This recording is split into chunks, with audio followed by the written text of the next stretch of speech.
All right, thank you and hello and happy Saturday from the Seattle Hemp Fest 2012. I'm hanging out here with Steve DeAngelo and Dr. Bob Melamede, and it rocks to have my friends hanging out here. And you guys have been pioneering an awful lot in the marijuana movement, whether you wanted to or not. I mean, you realized that your patients needed to have the medication were being deprived, and you, the IRS, was trying to shut down businesses with a stamp. So how do you guys keep going after all these years? Oh, well, you know, it's quite simple. I think both of us were called by this plant, and, you know, once you're called, you're not released until you get there. Is that it, Mary Jane? That's basically it. I mean, for me, it's a scientific calling. I like to learn and to understand how life works, and this plant and our endocannabinoid system that the plant acts on is how life works. And it's got a nice community to it. That's why we're out here smoking out together as a one big happy family.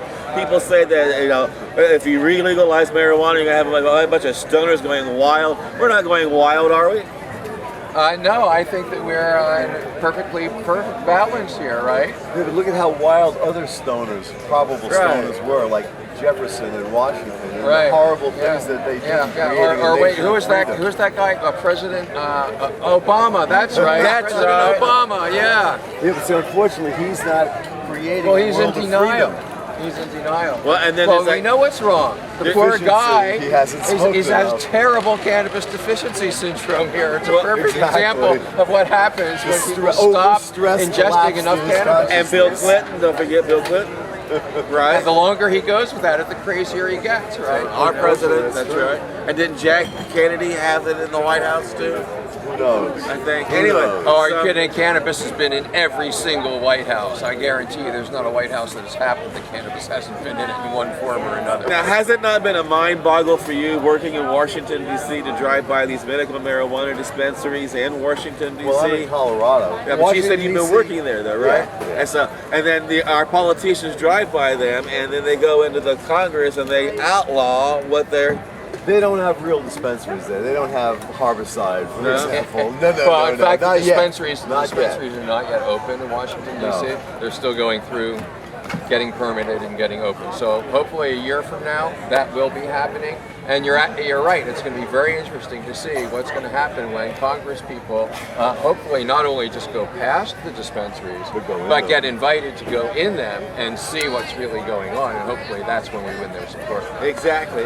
Now, I mean, I'd love to have a Harborside in Washington, D.C. and move them all through there, you know. Now we've only got a couple more minutes of your time, and I want to make the most of it. People out there want to know how they can get involved, how they can make a difference, what they can do. Any idea from your? Sure, go to saveharborside.org. That's saveharborside.org.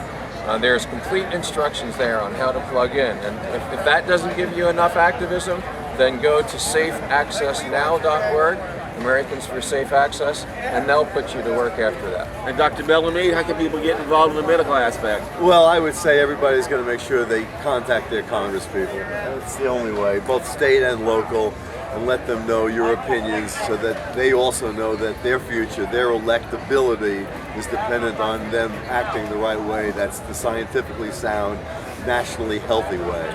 Yeah, exactly right. If you haven't seen the inside of your elected representative's office, then you're not serious about changing the law. It's absolutely true. And you guys have been on my program. I don't know how many times you like the family here, and I want to thank you for taking time here at the Seattle Hemp Fest to smoke out with Casper and friends. All right. Thank you. Thank you, Casper. All right. And good luck to you in all you do. We'll be back more later. All right. Gotta go party. So, Stevie.